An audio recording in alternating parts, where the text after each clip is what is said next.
Bitcoin bouncing back above $50,000 after hitting a low of about $47,000 over the weekend, but it's still off of its all-time highs that it just hit before the debut of the crypto exchange Coinbase 2 weeks ago. Joining us right now to discuss all of this is Meltem Demirors, CoinShares Chief Strategy Officer. Can you explain, is there an explanation for what has happened, let's call it just over the last 72 hours even?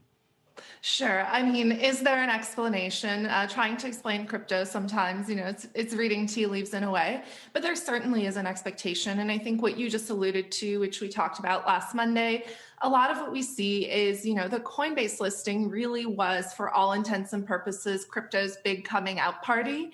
And so a lot of that leverage is still working its way through the system. There was a lot of momentum around last Wednesday when that listing happened. But now what we're seeing again is volatility has returned. Bitcoin has been trading sideways. But the trend that really is being talked about is the strength of Ethereum. Bitcoin dominance dipped below 50% for the first time in nearly 3 years last Thursday.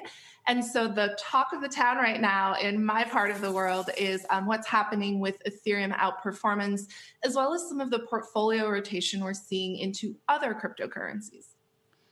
Stick with me on Bitcoin for a second, because then I want to get to Ethereum. Who do you think is selling Bitcoin? People with paper hands, as they say. But no, really, who's selling Bitcoin? I think there are a lot of traders who put on momentum trades. There are very popular trades in the Bitcoin space called basis trades, which basically allow traders to take advantage of momentum in Bitcoin using a unique product called the perpetual swap, which is a product that's really unique to the crypto derivative space. And so a lot of the leverage you see coming off is traders who are trying to make that basis trade to capture some of the premium or some of the discount in that forward curve. So a lot of the selling, it's not retail, it's really traders. And just to put a point on it, how levered do you think the Bitcoin trade is right now? Meaning, how much debt are people taking on debt? Are people getting effectively loans, buying on margin?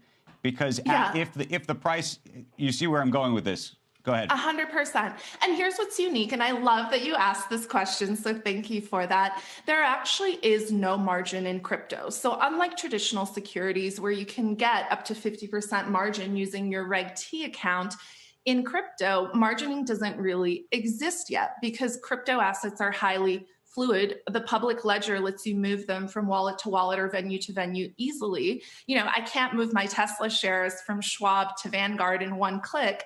In crypto, I can move my Bitcoin from one platform to another very quickly. So there isn't much leverage in the crypto ecosystem. And in fact, borrowing cash in crypto is extremely expensive.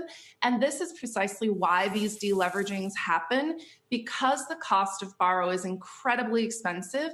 And because the cost to fund some of these open perpetual swaps is so high, what we see is without volatility, traders aren't making money. So it doesn't make sense to keep these levered positions open, especially when cash is being priced at 12 to 20%. That's very expensive for a trading firm.